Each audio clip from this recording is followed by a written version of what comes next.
하나님 말씀은 빌립보서 1장 27절에서 29절 말씀입니다.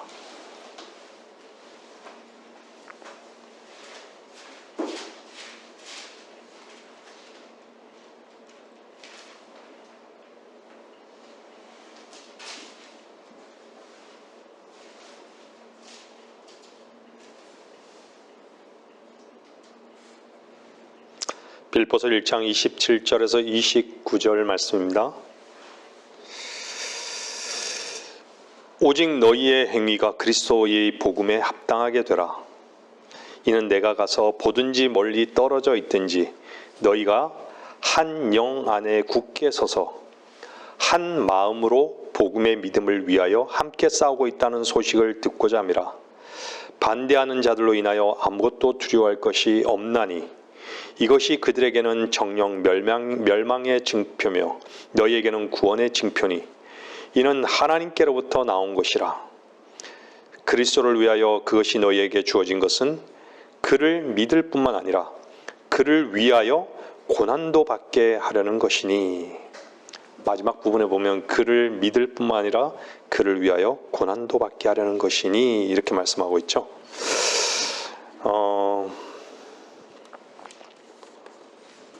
한 구절을 제가 더 한번 찾아보겠습니다. 본문으로요. 에베소서 6장 한번 보세요.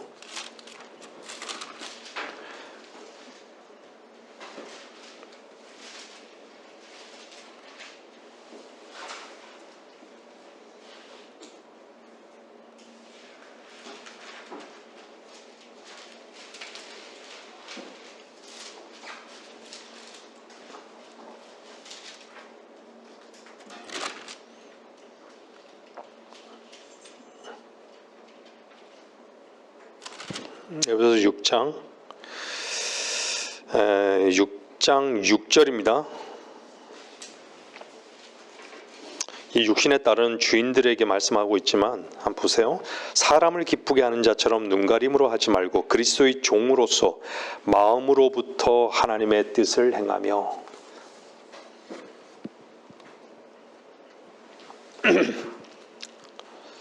우리가 빌립보서 1장 27절, 29절 본문 말씀을 읽었습니다. 본문에는요, 그리스도의 복음, 한 영, 한 마음, 복음의 믿음 이런 말씀들이 등장하죠.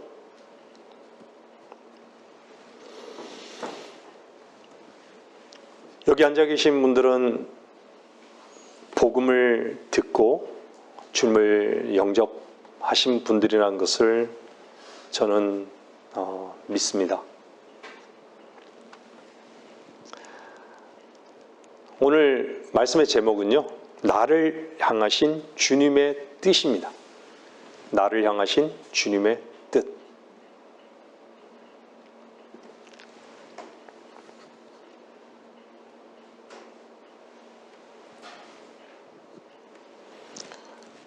우리는 믿음을 통하여 은혜로 구원을 받았습니다.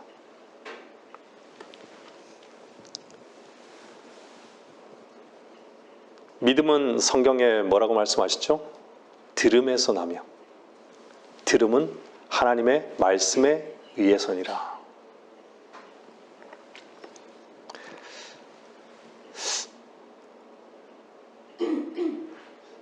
들을 수 있었다라는 것은요,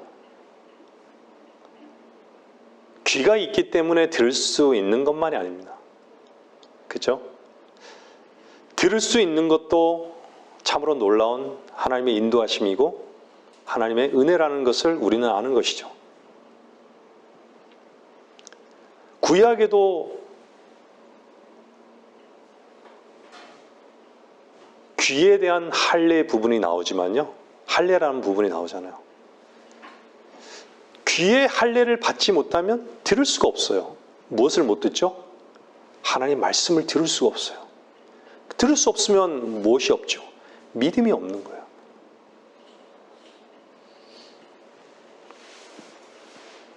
듣기 위해서는 가장 먼저 귀에 할례를 받아야 하는 것이죠. 여러분, 하나님의 말씀이 들리십니까? 우리는 구원받기 전에 뭔만 들었죠? 세상의 소리, 내 안에서 나오는 소리만이 들렸을 뿐이에요. 거기에만 예민한 거예요. 그 음성에만 내 발걸음을 옮겼던 것이죠.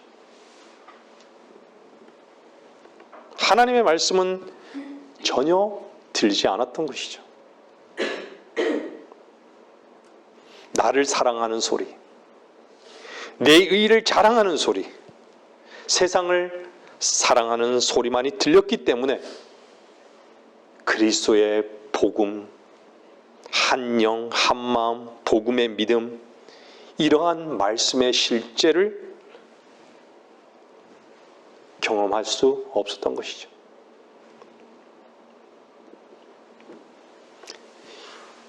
이 말씀의 실제, 하나님의 말씀의 이 실제를 경험하지 못했기 때문에 구원을 의심하거나 구원을 받지 못하는 것이죠. 구원받고 거듭난 사람은 누구나 구원은 자신에게서 나올 수 있는 근거가 전혀 없음을 아는 것이죠. 자신을 모르고 문을 통과할 수는 없습니다.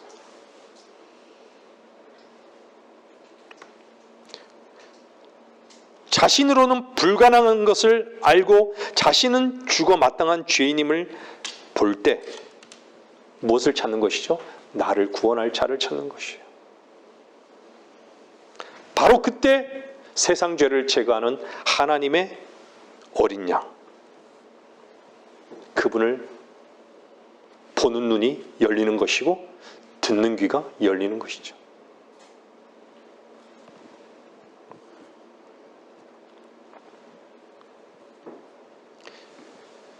하나님의 어린 양으로 오신 분을 보고 이미 죄인인 나를 아신 하나님께서 이미 이루어 놓으신 구속사역을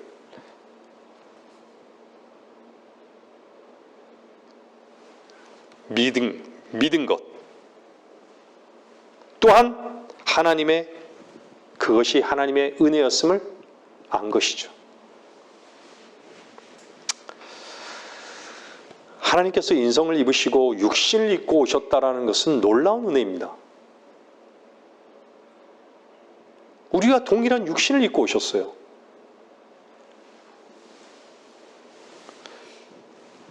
천사는요, 눈에 보이지 않는 천사는 피가 없기 때문에 구속할 수 없습니다. 아담에 속한 모든 인간이 피에 오염이 되었기 때문에 하나님의 피로 구속하신 것입니다. 주님의 피로. 성경 사도행전 20장 28절 잠깐 보세요. 사도행전 20장 28절.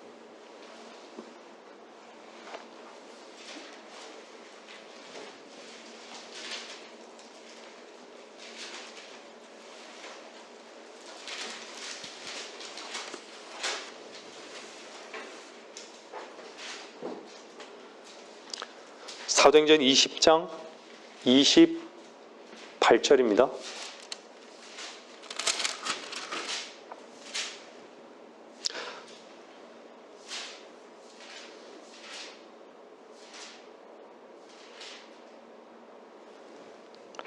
하나님께서 자신의 피로 사신 하나님의 교회를 돌보게 하셨느니라.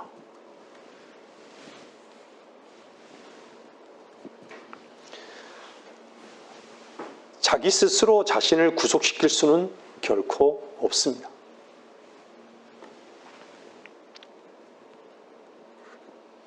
아담 안에서 하나님께 죽은 모든 사람은 선과 악의 지식의 나무의 열매로 인해 하나님 없이 자기 자신으로 살게 된 것이죠. 여러분들 이제 본문으로 들어가겠는데요. 우리를 한번 보세요. 우리가 이 땅에 올 때부터 그리고 갈 때조차 우리의 뜻과 우리의 뜻과 우리의 의지로 오고 가는 것입니까? 우리의 뜻으로 태어났고 우리의 의지대로 정해진 그날에 죽는 것입니까? 태어나는 것과 죽는 것을 내 뜻과 의지대로 할 수 없다는 것입니다. 그렇다면 구원받고 거듭난 여러분은 그 과정 역시 내 뜻과 내 의지대로 할 수 없음을, 살 수 없음을 그리스도 안에서 인정해야 합니다. 우리의 결심과 다짐으로 이룰 수 있는 것이 무엇이었습니까? 위가 그렇게 아픈데도 먹고 싶은 것은 먹어야 하고 하지 말아야 하는 것은 더욱더 하려 하고 누구나 삶을 살면서 그 과정 속에서 뜻하지 않게 도저히 받아들일 수 없는 고통스럽고 수치스럽고 절망스러운 일을 당하기도 합니다.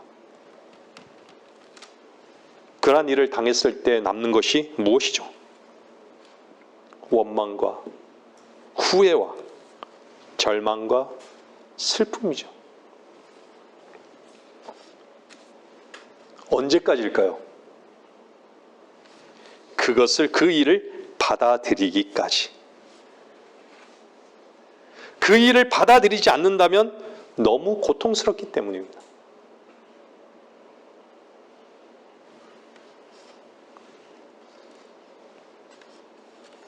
하나님의 말씀을 듣고 있는 여러분이 그리스도인이라면, 그리스도 안에 있다면 그러한 일을 당할 때 어떠한 마음의 태도를 가져야 할까요?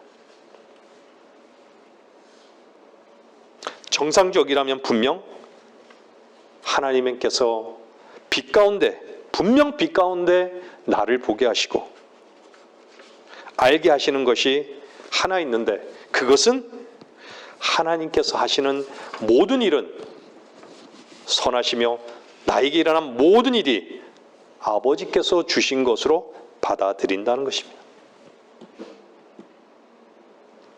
실패와 고통과 수치와 고난은 그 당시에는 원망과 후회와 슬픔과 절망이겠지만 그 시련이 믿음의 시련임을 안다면 인내를 만들어내는 줄도 알게 될 것입니다.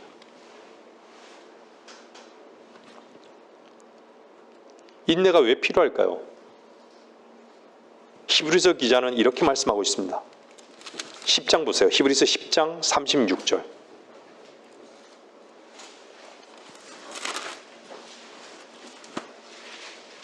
히브리서 10장 36절입니다.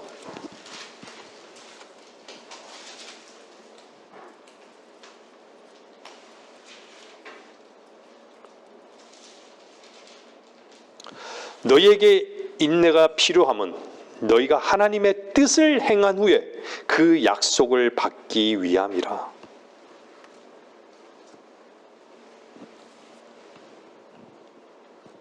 너무나 우리의 뜻과 의지를 빠르게 사용하죠. 우리는 우리의 뜻과 의지를 얼마나 빠르게 사용합니까? 우리의 뜻과 의지를 빠르게 사용하면 결코 하나님의 뜻도 우리에게 주어진 그분의 약속도 받을 수 없습니다. 그래서 바울은 데살로니가 후서 3장 5절에서요 이렇게 말씀하고, 찾지 마세요. 데살로니가 후서 3장 5절입니다. 또 주께서 너희 마음을 하나님의 사랑과 그리스도를 기다리는 인내로 인도하여 주실 것을 바라노라.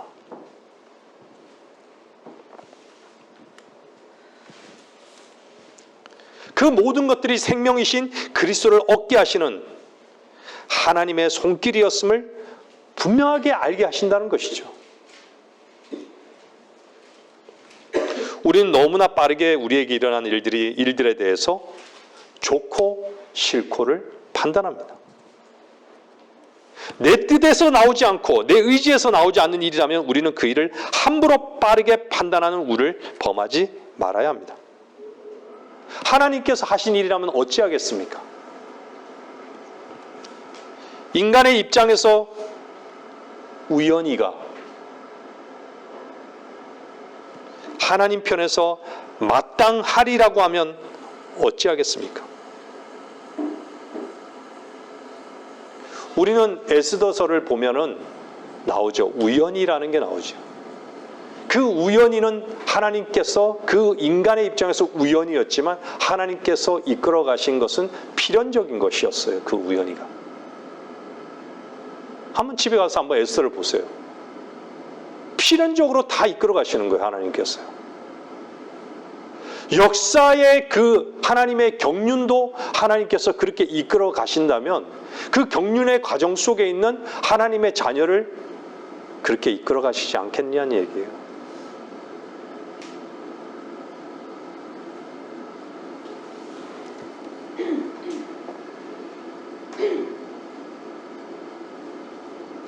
하나님께 하시는 일로 모두 둔갑되어서도 안 되겠지만 우리에게 나쁠 것 같은 일도 악하다고 할 수 없는 것은 그분 안에서는 좋은 것도 나쁜 것도 선하기 때문입니다.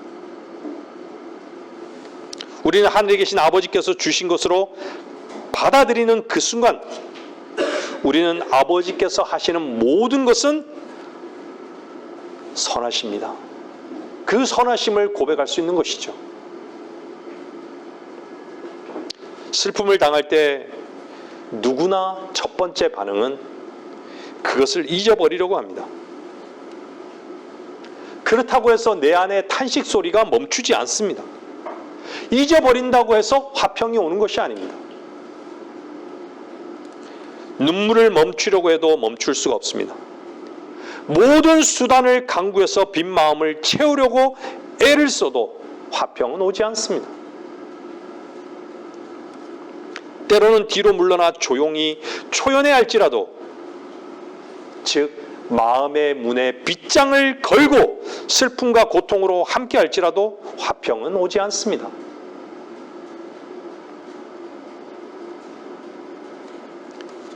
이제 나는 패배하였고 이제 잃었다고 상실감 속에 있는 것은 자기 불평입니다. 내가 나를 보는 것이죠. 주님은 보이지 않습니다. 어둠 속에 신음하고 있는 것이죠. 어떻게 해야 하죠? 모든 문제와 방법이신 주님께 그대로 나아가십시오. 정직한 영으로 나아가십시오. 내 힘을 쓰면 쓸수록 더 깊은 나락으로 추락하는 것입니다. 주님은 이미 나를 아셨습니다. 주님은 이미 나를 아십니다. 나의 아픔과 연약함을 아십니다. 주님은 위로하실 것입니다. 내가 나를 보지 않을 때, 내 속에서 나오는 소리가 멈출 때 주님은 위로부터 오는 지혜의 영 안에서 화평을 주실 것입니다. 그리스도인은 육신이 추구하던 것이 실패로 끝날 때 육신의 원함은 쇠잔해지고 주님의 융성함을 경험하게 되는 것이죠. 생명을 더욱더 풍성히 얻기를 또한 원하게 되는 것이죠. 그리스도인에게 있어서 슬픔이 참된 기쁨으로 될 수 있는 유일한 한 가지는 생명을 얻고 누리는 그것 하나만이 되어야 합니다. 다시 말씀드리지만 여러분은 그분 안에서 은혜를 누리고 있다면 하나님의 뜻은 선하고 받아들일만 하며 온전한 것으로 받아들이는 것입니다. 그것이 나에게 이익이 되든 손해가 되든 상관없이 합력하여 선을 이루시는 하나님을 여러분이 믿으신다면 나에게 나쁜 것도 나쁜 것이 아니라는 것을, 나에게 좋은 것도 좋은 것이 아니라는 것을 분명히 경험하게 될 것입니다. 자신을 원하는 사람은 은혜가 무엇인지를 모르는 사람입니다. 오직 그분 안에서 그분의 뜻을 구하고 그분을 원하는, 그분 한 분만을 원하는 사람은 모든 상황 속에서 그분의 은혜를 누리고 있는 것이 분명합니다. 여러분, 성경에 나오는 바울은 우리 늘 말씀드리지만 육신의 눈으로 보았을 때 바울은요, 진짜 사회 부적응자예요. 사회 부적응자예요. 광신자죠.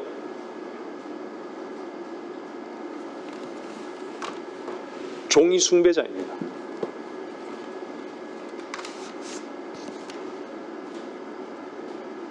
미치광인 것이죠. 바울은 어디에 미쳤죠? 유일하게 하나님께만 미쳐 있는 거예요.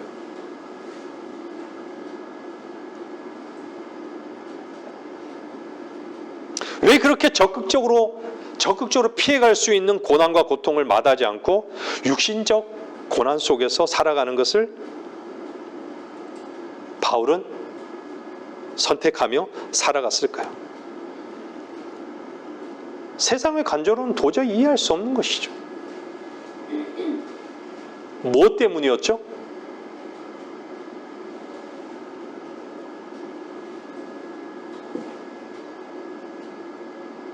바울은 정확히 하나님의 뜻을 알고 있었던 것이에요. 자신을 향한 하나님의 뜻을 알고 있었던 것이에요.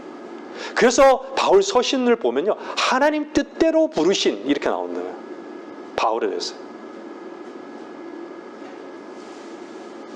여러분을 복음으로, 여러분들이 복음을 듣고 구원받은 여러분들이 그 복음 안에는 하나님의 뜻이 여러분에게 있었던 것이에요.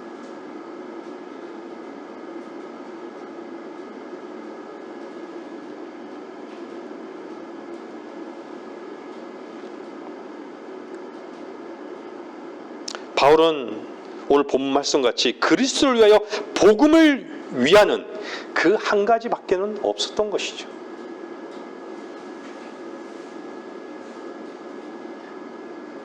그리고 마지막에 믿음과 뭐를 위하여? 고난도 받는 것을, 그것을 위해서, 하나님의 뜻을 위해서, 그리스도의 복음을 위해서 믿음도 또한 고난도 마땅히 받아야 할 것으로 여겼던 것이죠.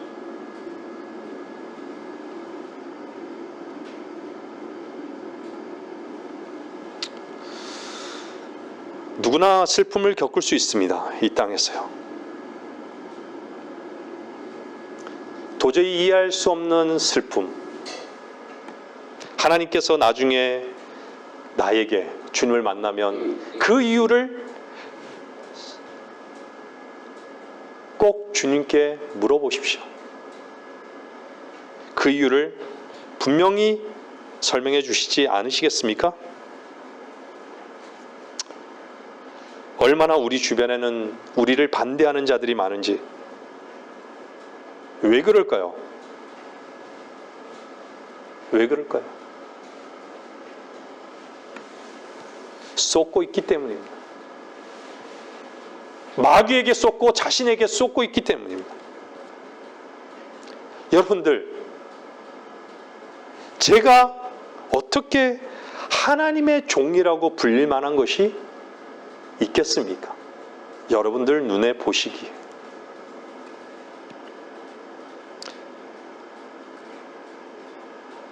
아무것도 아닌 자가, 벌레 같은, 벌레보다 못한 이런 자인데 왜 이 말씀을 이곳에서 선포하고 있을까요? 누구는 누구의 꼬봉이라고, 목사가 아니라고 하지만 전혀 저는 그 말에 개의치 않는 것은 내 안에 거하시는 주님이 아시기 때문에.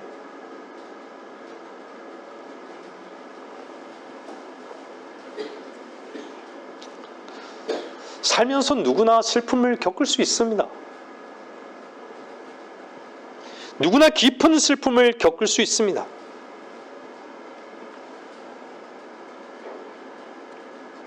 근데 그 슬픔이 기쁨이 되고 그 기쁨이 화평이 되고, 왜 그렇죠?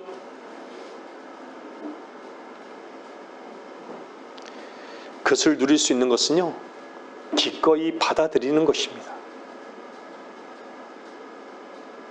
무엇을요? 하나님의 말씀을요.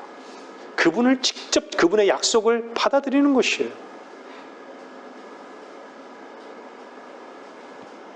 말씀 두 구절만 찾고 넘어가겠습니다. 고린도후서 10장 18절 보세요.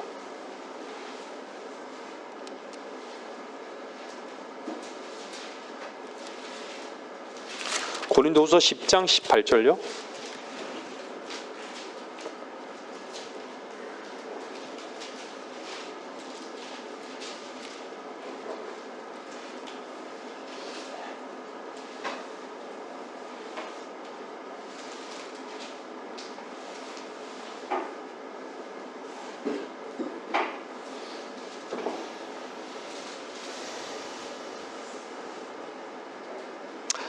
(10장 18절) 보면 이는 스스로 칭찬하는 사람이 인정을 받는 것이 아니요 주께서 칭찬하시는 사람이 인정을 받기 때문이라. 로마서 14장 한번 보세요. 로마서 14장요. 14장 17절 18절.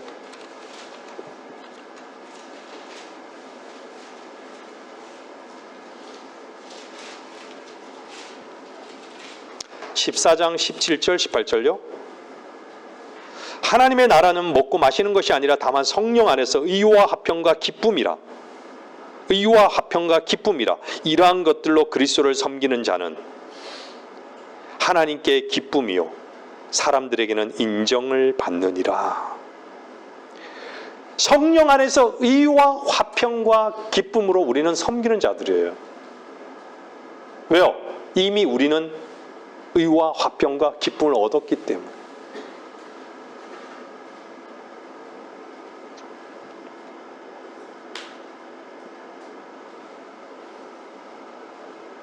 계제예요. 말씀드리면 많은 그리스도인들이 하나님께서 섭리적으로 허락하시는 그 고통과 질병을 대항하거나 벗어나려고 애를 쓰다가 신경이 예민하다 못해 쇠약해져서 거기에 완전히 묶여버리기도 합니다. 은사주의자들은 그 고통이 마귀의 역사라고 생각하고는 거기에 대항하기도 합니다. 여러분이 그리스도 안에 있다면 그와 같은 고통이 대부분의 경우에 하나님의 사랑의 손길임을 받아들일 때에만 승리와 평강을 얻을 수 있습니다. 이런 상황들이 내 뜻과 내 의지대로 온 것이 아니라면, 내가 그리스도 안에 있다면 그분께로 왔다는 것을 인정해야 합니다.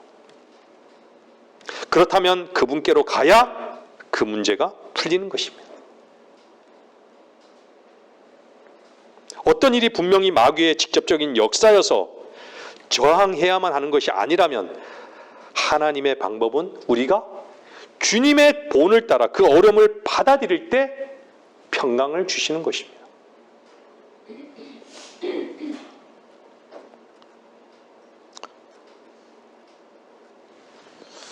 주님은 십자가 앞에서 나의 아버지께서 내게 주신 잔을 내가 마시지 아니하겠느냐 이렇게 말씀하셨어요.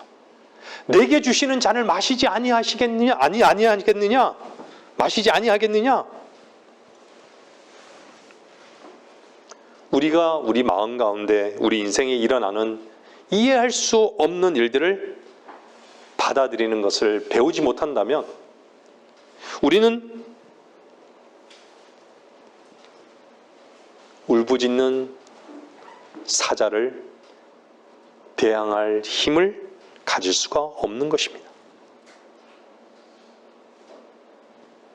어쩔 수 없는 상황에서 숙명론적으로 상황을 받아들이는 태도가 아니라 주님과 동역하는 적극적인 마음 자세로 하나님께서 뜻하시는 그것이 이루어지기를 적극적으로 원해야 하는 것이죠. 우리는 성령에 의해서 올바로 배우는 위치에 있어야 합니다. 여러분들 힘든 일이 있으면 고통스럽죠. 고통으로부터 빨리 벗어나기를 원하죠. 고통으로부터의 해방은요, 단번에 오지 않습니다. 고통이라는 것은요. 그런데요, 여러분들 주의했어요. 하나님께 속한 평강은요, 순간적으로 오는 것입니다. 고통은 단번에 오지 않지만, 단번에 해결되지 않지만요, 평강은 단번에 오는 것이에요.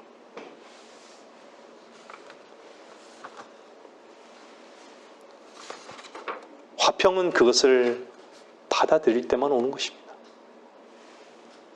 그 고통을 받아들일 때 오는 것이에요.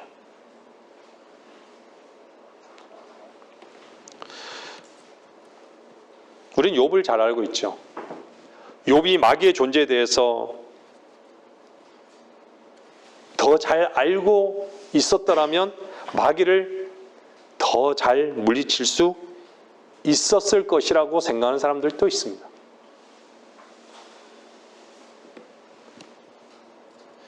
욥기 2장을 보면요, 욥이 발바닥에서 머리끝까지 심한 종기로 하나님의 허락하신 가운데 마귀가 욥을 쳤던 것이죠. 그의 아내가 뭐라 그러죠? 욥이 질그릇 조각을 가지고요, 그것을 자기 몸을 끌고 제 가운데 앉아 있었어요. 제 가운데 앉아있다는 거예요. 난 이제 죽었다는 얘기 아니에요. 아내가 절망 가운데 뭐라 그래요? 하나님을 저주하고 죽으라. 하나님을 저주하고 죽으래요. 근데 욥이 뭐라고 합니까? 우리가 하나님의 손에서 좋은 것을 받았을진데 나쁜 것도 받지 아니하겠느냐. 오늘 본문에서 말씀하시잖아요. 우린 좋은 것을 뭘 받았어요? 좋으신 하나님을 받은 거예요. 얻은 거예요. 그리스도의 복음을 통해서 하나님을 얻었잖아요. 좋으신 하나님을 얻었잖아요. 그 좋으신 하나님 안에 있다라고 하면 우리는 나쁜 것도 그분 안에서는 나쁜 것이 아니라는 것이죠.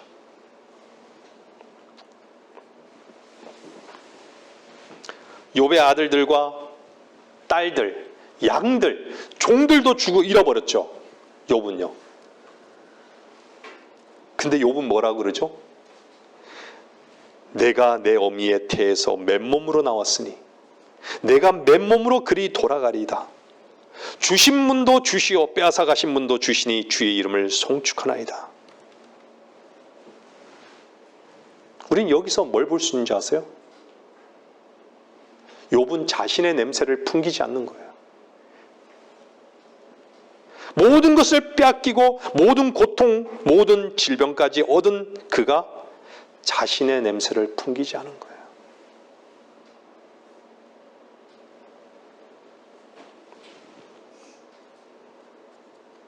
그는 자신에 대해서 이렇게까지 말해요. 네? 욥기 42장에서는요, 주께서는 모든 것을 하실 수 있으며 어떤 생각도 주께 알려지지 않을 수 없음을 내가 아나이다.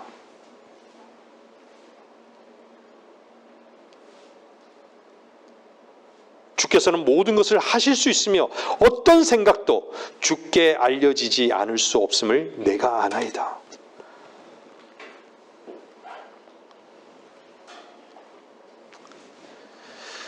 그리스도의 죽음에 연합한 그리스도인은 이 욥과 같은 고백을 하는 것이죠.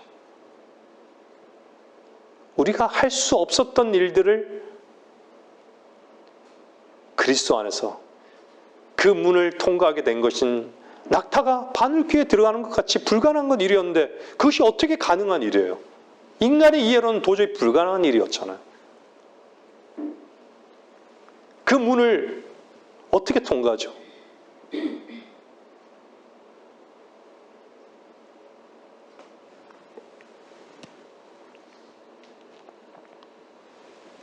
욥기 42장 잠깐 금방 읽었던 구절 잠깐 한번 볼게요. 42장 한번 보세요. 욥기 42장요.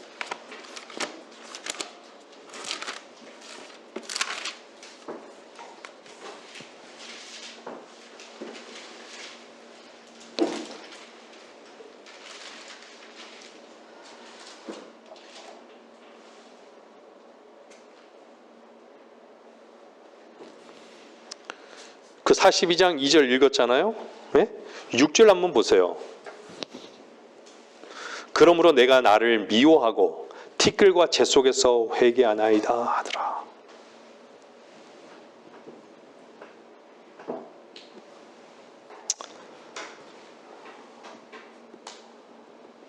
하나님의 선하신 손길에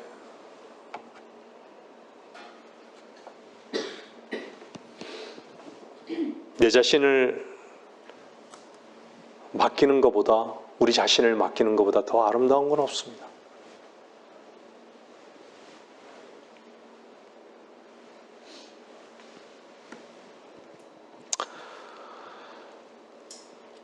우리가 하나님의 다루심을 받을 때 그것이 하나님께로부터 비롯된 것임을 받아들임으로써 욥을 본받는다면 결코 아무런 실수를 우를 범하지 않을 것입니다.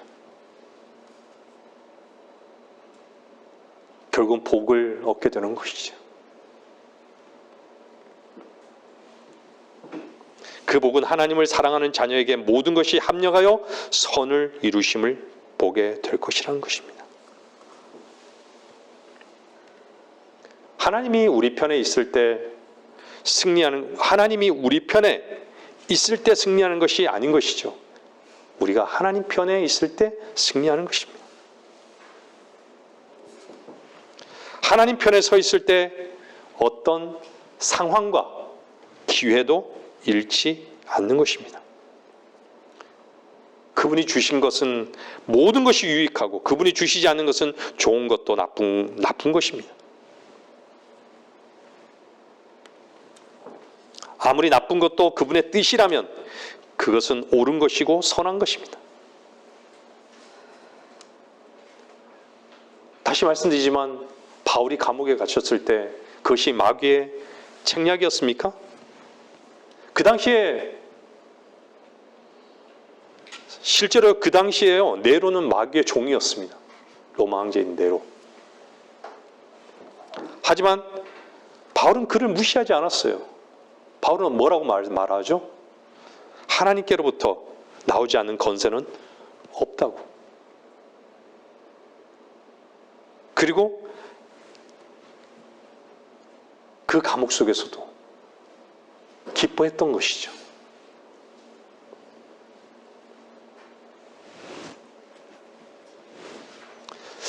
기쁘게 고난을 배운다.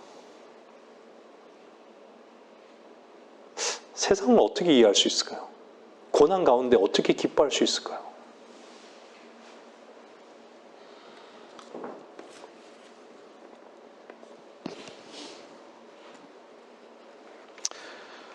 그리스도로 사는 사람은 기쁘게 기쁨으로 고난을 배워갑니다.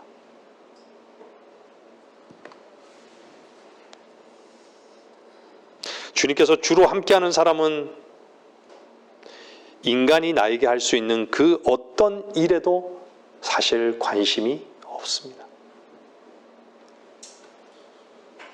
모든 상황에서의 주님께 철저히 순복하는 것을 배우는 것이죠.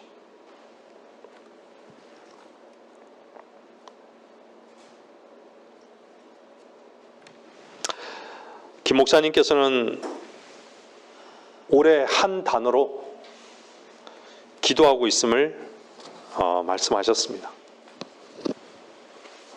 그 단어는 감사였습니다.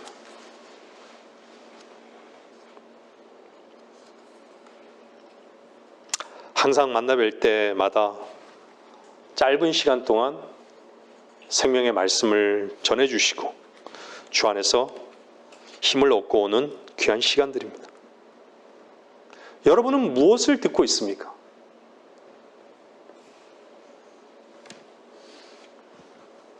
생명의 말씀을 원하지도 갈망하지도 않기 때문에 생명수를 마시는 통로가 너무나 소음이 심해서 부드러운 주님의 음성이 들리지가 않습니다.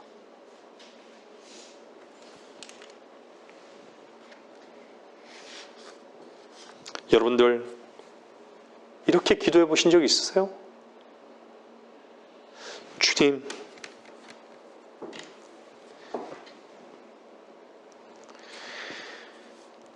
내 길을 뚫으십시오.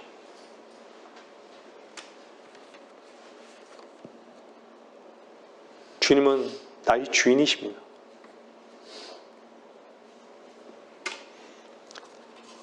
주인을 떠나서는 자유로운 몸이 되지 않으렵니다.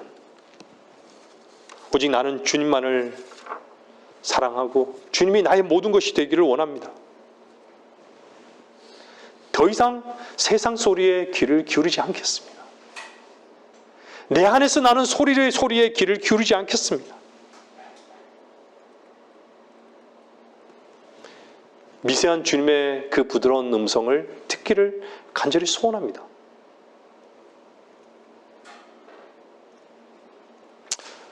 우리는 기도할 때 무엇을 아는 것이죠? 하나님의 뜻을 구하고 있는지 내 뜻을 구하고 있는지를 아는 것이에요.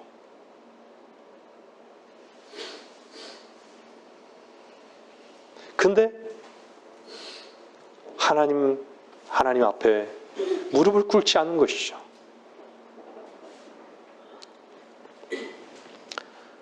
주님은 모든 것을 아버지께 드렸습니다. 그것이 아버지의 뜻이었어요. 주님은 일부만 드려지는 것을 원하지 않습니다. 왜 우리에게 고난이 올까요?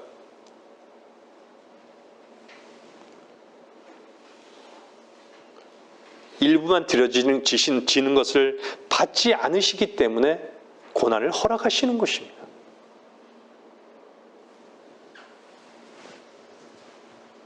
자신을 완전히 바치지 않았는지를 어떻게 그분은 확인할까요?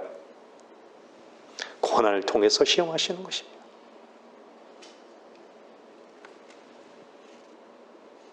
모든 것이 행복한 순간에 하나님의 뜻을 기뻐하는 것은요, 본성에 속한 누구라도 할 수 있는 것이에요. 자기의 길이 어긋나고 기대감이 무너지고 슬픔이 넘쳐날 때 하나님의 뜻에 기뻐할 수 있는 자는 하나님의 소유로 매 순간 인정하는 자들이에요.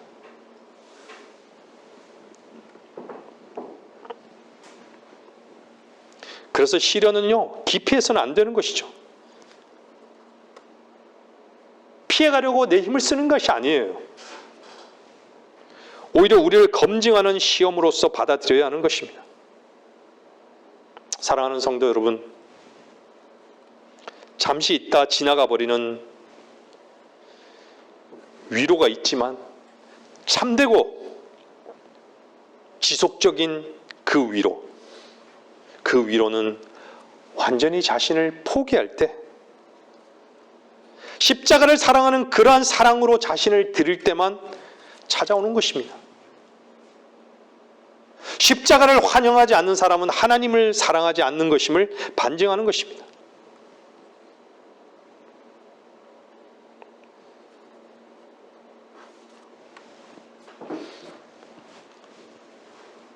아담이 에덴 동산에서 반역했을 때 전능하신 왕께 반역했죠. 근데 어떤 세계로 타락해버린 것이죠? 자기 자신의 세계로 타락해버린 것이에요.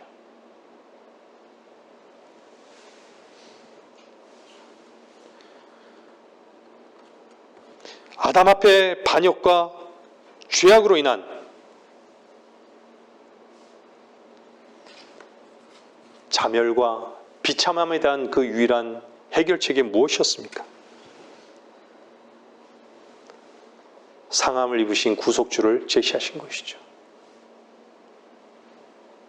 어린 양을 제시하신 것이죠. 여러분, 죄가 무엇입니까? 내 자신을 드높이는 것입니다. 나 자신보다 더 위대하시고 모든 것이 가능하신 그 강력한 분께서 나의 모든 것이 되어버리는 이 위치에, 그 위치를 그분께서 되찾으실 때까지는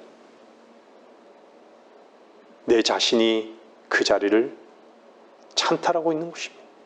지배하고 있는 것이죠.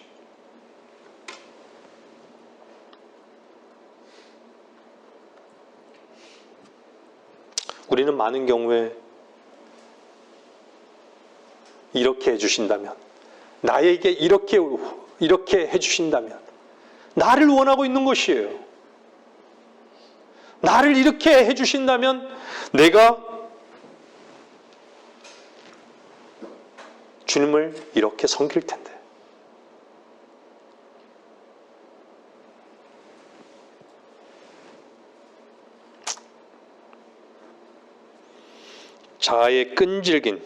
자기 자신의 끈질긴 집념인 것이죠.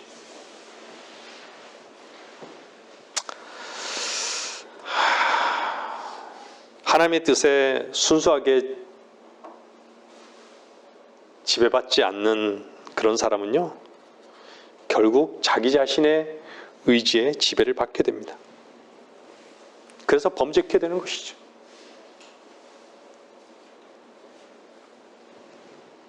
너무 자연스럽고 익숙한 것이죠, 그것이.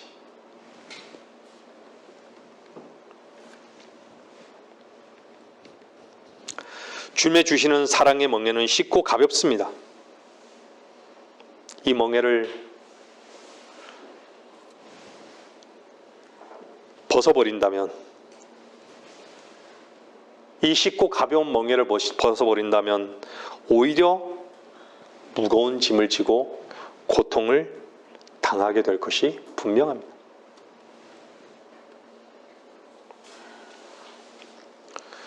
마지막 아담은 자신을 낮추셨습니다. 첫 아담은 자신을 드높였어요. 첫 번째 아담의 그 교만이 하나님의 왕자에서 몰아냈지만 그리스도께서는 솔로몬의 궁궐이 아닌 말구 위에서 탄생하셨고 멸시받는 나사렛에서 사셨습니다. 모든 면에서 시험을 받으셨습니다. 주님의 생애는 완전히 자기 부인의 생애였습니다. 자기 뜻을 실현하지 않고 아버지의 뜻을 실현하셨어요. 그분의 생애는 완전한 자기 부인이었습니다. 그분은 자진해서 희생 제물이 되셨고 자진해서 침뱉음과 모욕을 당하셨습니다. 자진해서 범죄자로 취급받았고 자진해서 저주받은 나무 위에 달리셨습니다.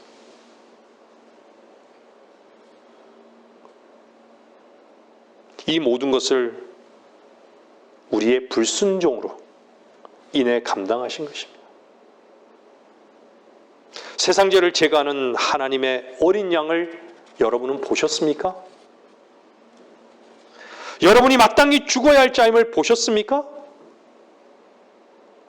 양심의 요구를 이룰 수 없는, 선을 이룰 수 없는 여러분 안에 어떠한 선도, 의도 없음을 보셨습니까? 바로 그때 세상 죄를 제거하는 하나님의 어린 양을 보셨다면 여러분은 문을 통과하였고 여러분 안에 쉼과 의와 평안을 경험하셨다면 생명을 얻은 것입니다. 하나님께서 살리신 이 증거가 여러분 안에 있습니까? 나를 위해 그분은 죽으신 것입니다.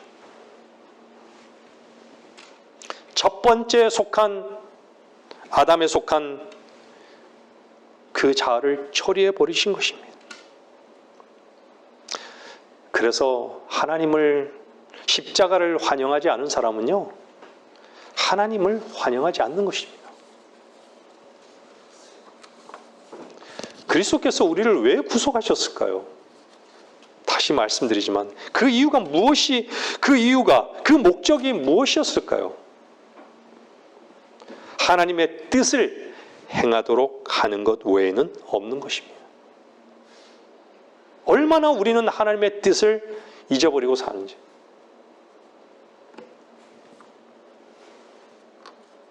주님은 자기의 뜻을 행하는 대신에 자신의 뜻을 포기하고 자신의 생명을 버리셨습니다.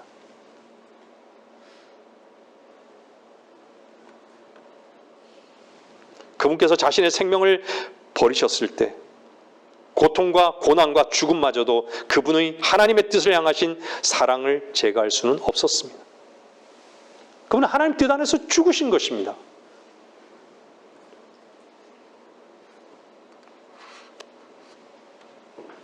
하나님의 뜻을 행하는 자는 영원히 거하느니라.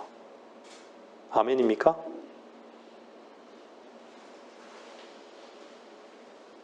여러분 속에 하나님의 뜻이,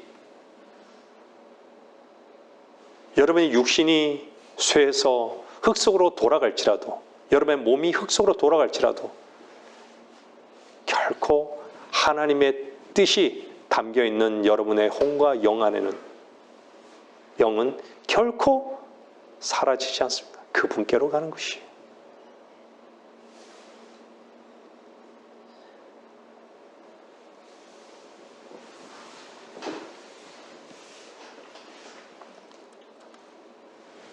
세상은 지나가 버립니다.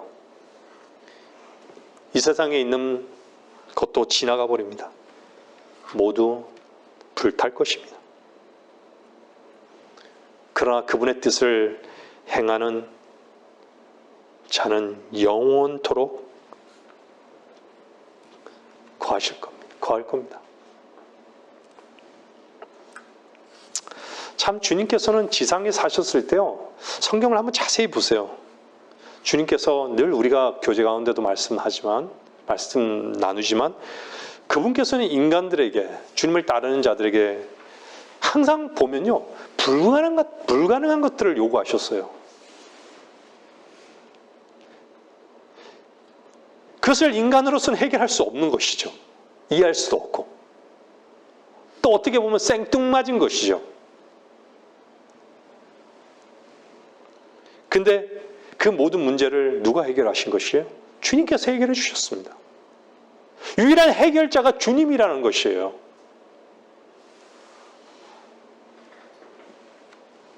인간의 육신과 이성으로는 도저히 불가능한 것들을 주님은 명령하셨던 것이죠. 인간의 입장에서 몹시 거부감이 드는 그런 질문들이었던 것이죠. 거부감이 생기는 것이에요. 왜 안 생기겠어요? 이해할 수 없는데. 사람들은요, 이해가 안 되면 귀를 닫아요. 자기 얘기만 하는 것이요. 자기 안에 있는 것들만 쏟아내는 거예요. 우리가 얼마나 주님의 음성에 대해서 성령의 음성을 짓밟고 있는지를 한번 돌아보는 거예요. 어떻게 원수를 사랑할 수 있습니까? 어떻게 한쪽 뺨을 맞을 때 다른 쪽 뺨을 돌려댈 수 있습니까? 어떻게 고통과 책망과 박해 가운데서 기뻐할 수 있습니까? 근데 그렇게 하라고 그렇게 말씀하셔요. 얼마나 불합리합니까? 얼마나 이렇게 불가능한 것이 어디 있습니까?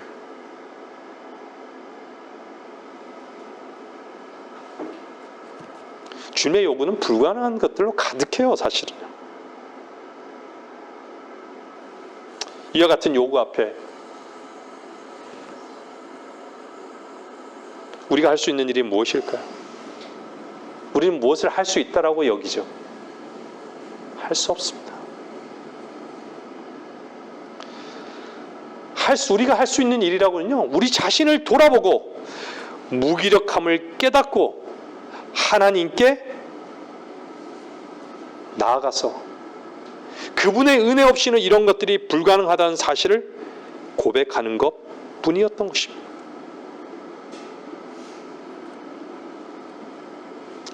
주님께서는요, 인간의 의지를 항상 공격하셨던 것입니다. 인간의 의지.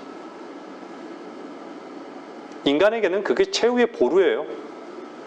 결정이죠. 판단과 결정이죠.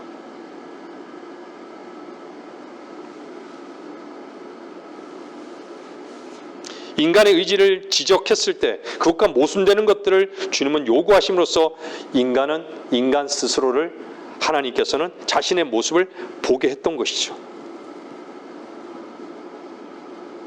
주님께서는 인간의 의지를 굴복시키고자 하셨던 것이에요.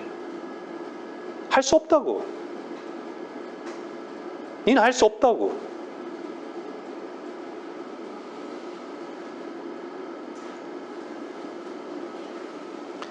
그래서 주님의 제자에게 무엇을 가르쳤던 거예요? 십자가를 가르친 거예요. 계속 십자가에 대해서 선포했던 거예요. 십자가의 앞을 두고 또 십자가를 지라고.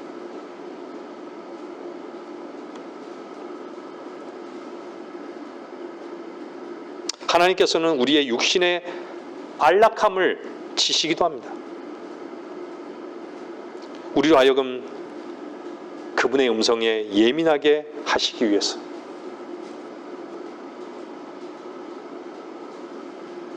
오른손이 우리를 실족케 하면 잘라버리라고 하셨죠.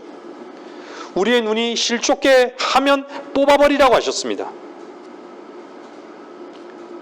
우리에게 가장 유용하고 필요한 것들마저도 우리가 하나님의 음성에 순종하는 것을 방해하고 우리의 혼에 계시된 하나님의 뜻에 순종하는 것을 방해한다면 단호히 잘라내게끔 하셨던 것입니다.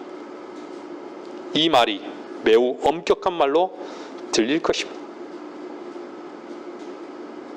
주님은 부드러운 말씀만 하신 것이 아닙니다. 여러분들 이 말씀을 진지하게 들으세요. 하나님께서는요, 자신의 신성한 그 성품을 우리 안에 집어 넣으셨죠. 들어오신 거예요. 그래서 새로이 태어나게 하신 거예요. 우리의 아버지가 되신 것이에요. 주가 되셨고 그리스도가 되신 것이죠. 주 예수님께서는요, 모든 면에서 인간의 타고난 그 천연적인 성품과는 완전히 모순되게 행하셨던 것입니다. 가장 모순의 극치가 무엇이에요? 십자가예요. 십자가.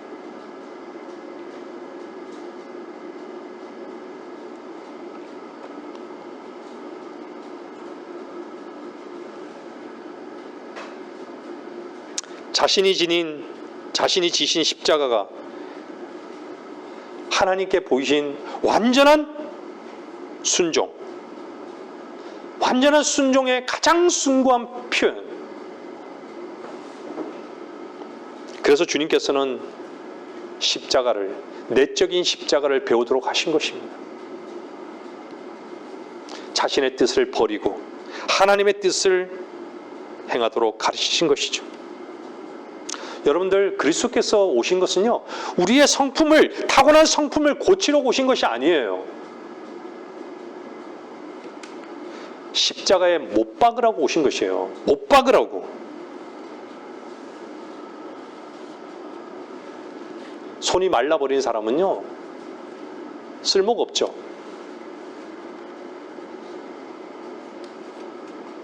손이 말라버린 사람은 아무짝에도 쓸모가 없습니다. 그 손으로 쟁기를 들 수 없습니다. 주님께서는 그 주변에 비판의 눈초리로 주님을 보고 있는 무리 앞에서 손이 마른 자에게 뭐라 그래요? 내 손을 내밀라 그래요. 내 손을 내밀라 그래요. 명령하죠. 이해할 수 있는 일이에요? 손이 마른 사람에게 손을 내밀라 그래요.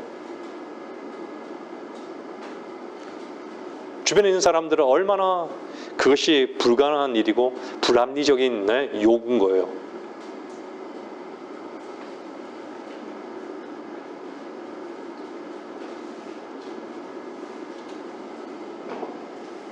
근데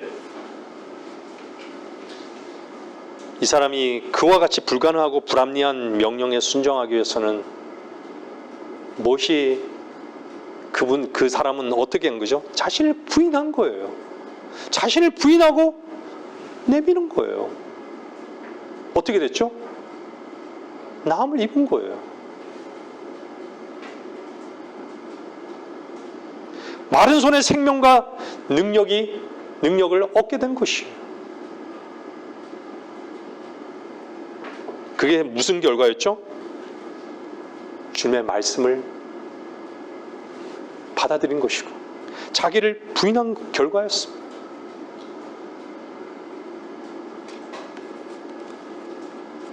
자기가 할 수 없는 일을 한 것이죠. 바로 이것을 주님은 우리에게 요구하고 있는 것입니다. 누구든지 나를 따르려거든 자신을 부인하고 자기 십자가를 지고 나를 따르라.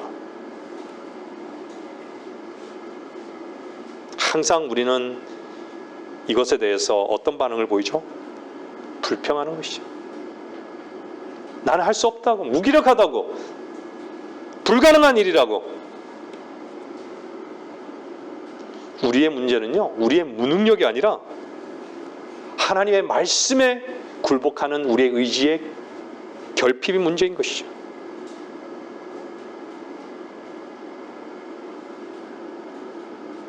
십자가는요, 우리의 자신을 드러내고 우리의 원치 않음을 드러내는 것이에요.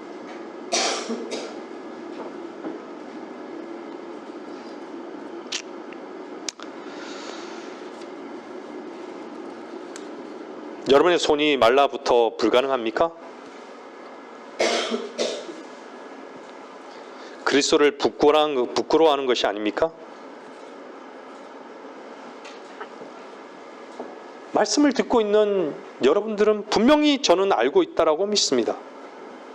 그것이 손의 문제가 아니라고.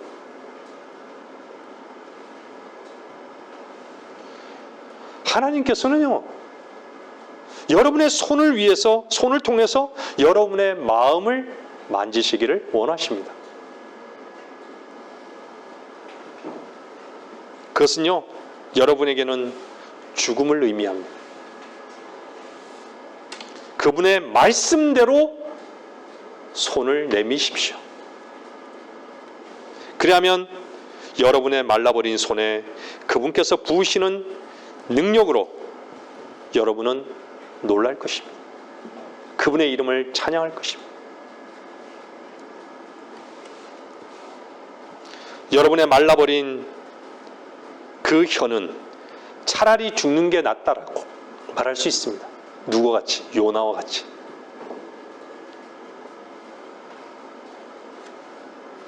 죽고 나서 입을 여십시오. 죽으면 살 것입니다. 죽은 자는 담대합니다.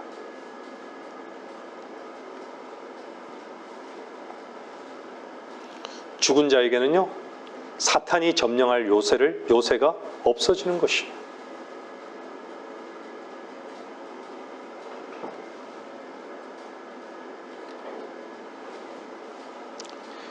그분의 명령에 순종할 수 없는 무능력이야말로 불순종하고 있다는 증거입니다.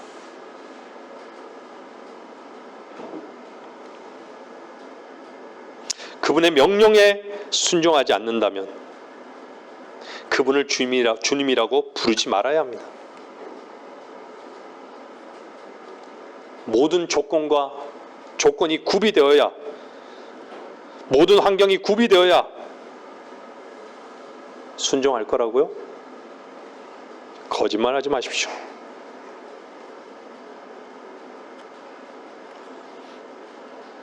이렇게 고백하십시오. 여러분 자신을 굴복시키고 이렇게 고백하십시오.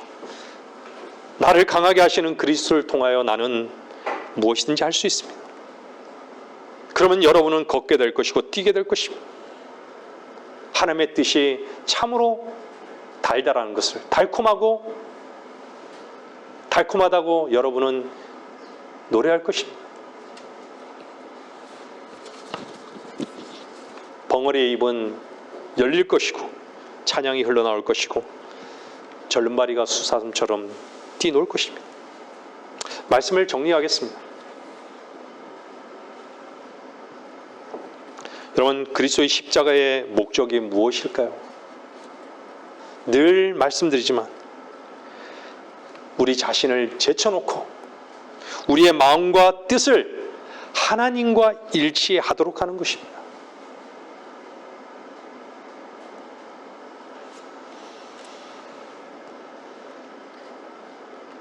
주님의 구속의 목적은 무엇입니까? 우리 자신으로부터 구원하여서 우리 자신의 사악한 교만과 우리 자신을 세우려는 자기 존중으로부터 벗어나게 하는 것입니다. 우리 안에서 하나님의 복된 뜻을 수행하는 것은 바로 십자가의 능력입니다. 우리 인생의 어떤 상황이나 어려움에 처하든지 여러분 매번 매 순간 죽을 기회를 엿보십시오.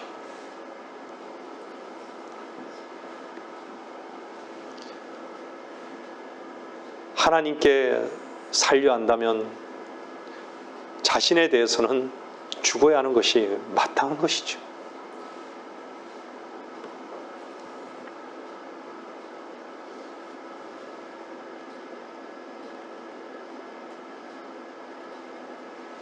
십자가에 못 박혔습니까? 여러분이 좋아하는 것과 싫어하는 것은 이미 무시되었습니까?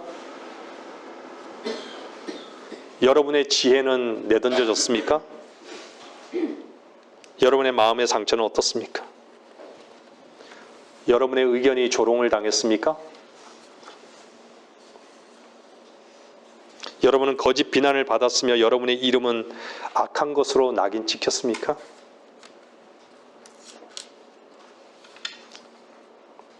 이 모든 상황 중 그 어떤 것이라도 혹은 모든 것을 여러분의 십자가로 받아들이고 매 상황마다 우리의 교만과 우리의 자랑과 인정받음에 대해서 죽을 기회를 얻으십시오. 그리스도인의 위치는 그리스도와 함께 십자가에 못 박힌 자의 위치로 여러분 자신을 이끄는 것을 모든 것을 받아들일 때, 이끄는 모든 것을 받아들일 때 그리스도께서 내 안에 사신다는 영광스러운 진리를 경험하게 될 것입니다. 주님께서 나눠주신 생명은요, 십자가에 못 박힌 생명입니다. 하나님의 뜻 가운데 사셨던 생명입니다.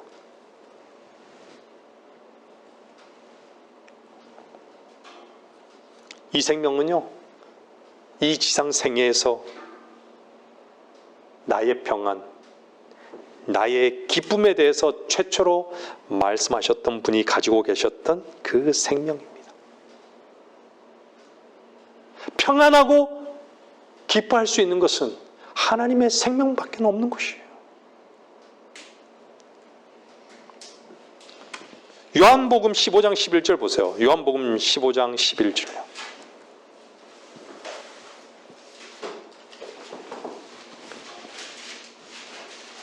요한복음 15장 11절.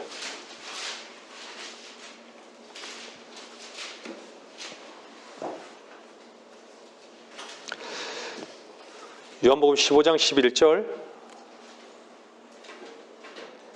내가 이런 것을 너희에게 말한 것은 나의 기쁨이 너희 안에 머물러 있어 너희의 기쁨이 충만하게 하라는 것이라.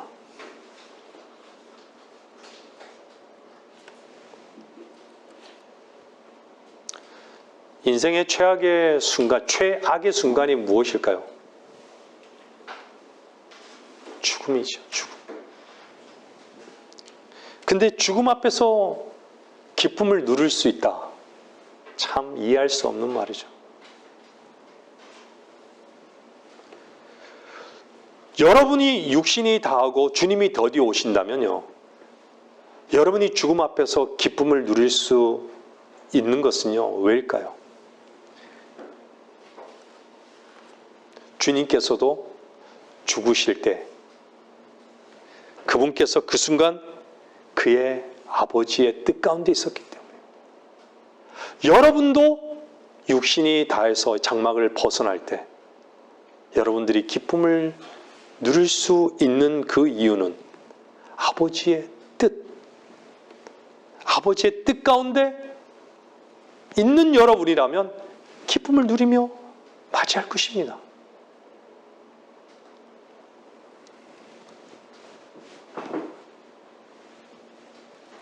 우리의 혼은 하나님 안에서만, 그리스도 안에서만 참 기쁨을 누리기 때문입니다. 기쁨이란 것은요, 단순히 하나님의 뜻을 완전히 받아들이는 것이에요. 우리의 마음과 머리를 하나님께 굴복하고 하나님의 복된 뜻만이 이루어지도록 내어드리는 게 그리스도인으로서 마땅한 것입니다.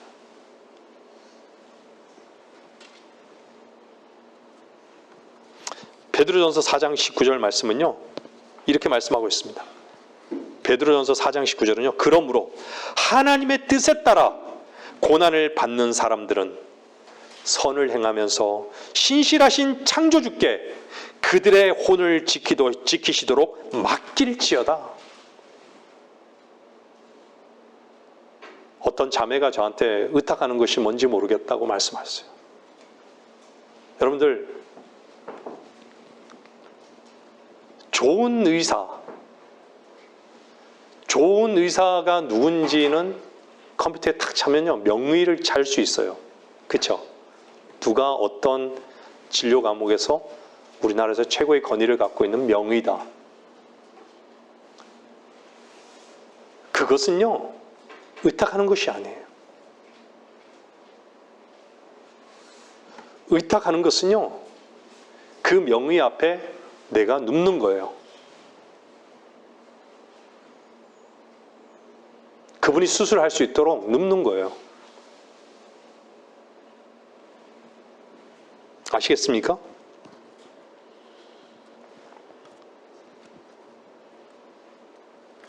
여러분이 가장 귀하고 좋게 여기시는 게 뭡니까? 한번 생각해 보세요.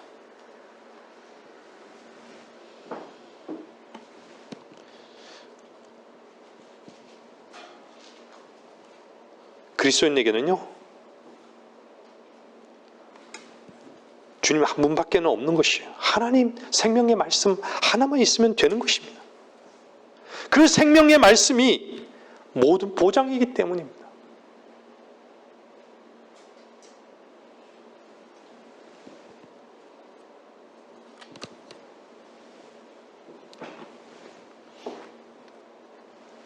내 타고난 생명을 한번 부인해 보십시오. 내 자신을 부인해 보십시오. 매 순간. 그분의 생명의 풍성함을 누리게 될 것입니다.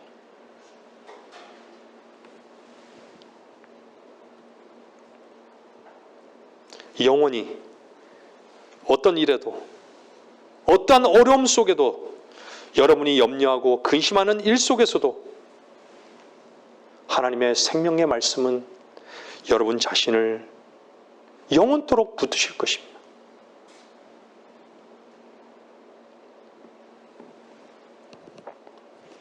성도의 위치에서 주님의 보장을 누리지 못한 이유가 무엇일까요? 여러분의 생명의 말씀을 주님의 말씀으로, 생명의 말씀으로 여기지 않기 때문입니다.